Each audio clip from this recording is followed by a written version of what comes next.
قصة عجيبة تتعلق بالدماء وجريمة القتل. قتل في بني إسرائيل قتيل،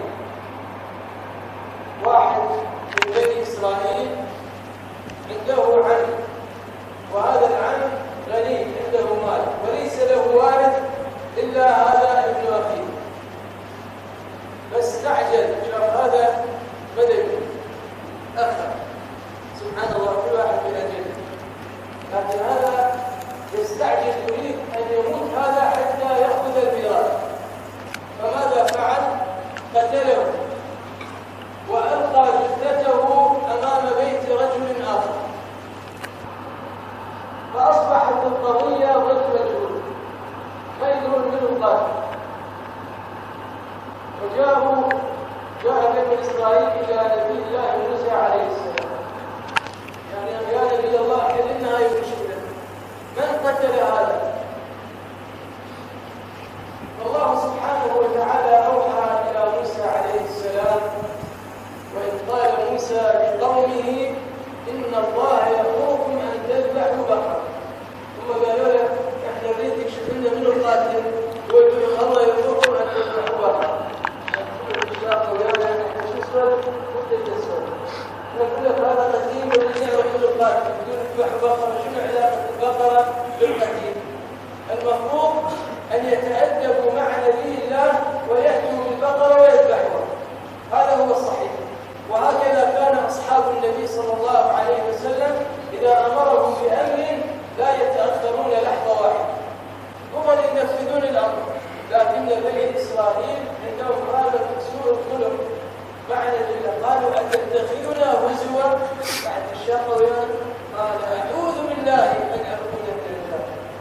أرسلوا يكفرون يماطون ما يريدون ينفذون هذا الأمر، قالوا ادع لنا ربك يبين لنا ما هي، قال إنه يقول إنها بقرة لا فارض ولا بكر عوان بين ذلك فافعلوا ما تؤمرون، استعجلوا اذبحوها. قالوا ادع لنا ربك يبين لنا ما لونها، قال إنه يقول إنها بقرة صفراء فاقع لونها تسر الناظرين.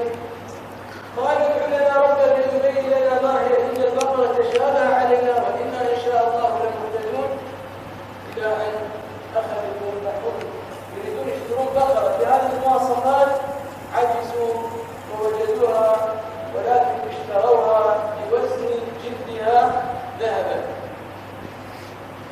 المهم أنهم ذبحوا البقرة فذبحوها وما كانوا يفعلون. شنو الحكمة من ذبح البقرة؟ وإذ قتلتم نفسا فادارأتم فيها والله مخرج ما كنتم تكتمون، فقلنا اضربوه ببعضها، جيبوا جزء من جسم هذه البقرة التي ذبحتموها واضربوا هذا الميت القتيل. فماذا فعل الله سبحانه وتعالى؟ أحيا الله هذا القتيل، قال لم نقتلك، قال قتلني فلان من فلان، جاءوا به وأقاموا عليه الحد وحرم من الميراث، ومن استعجل الشيء قبل أوانه عوقب بالحرمان. العبرة وين يا إخواني في هذه القصة؟ أن الإنسان البريء له حرمة عند الله سبحانه وتعالى. والنبي صلى الله عليه وسلم رأى الكعبة، هل هناك منظر أعظم من الكعبة؟ ألا تتمنون جميعا أن تقفوا أمام الكعبة؟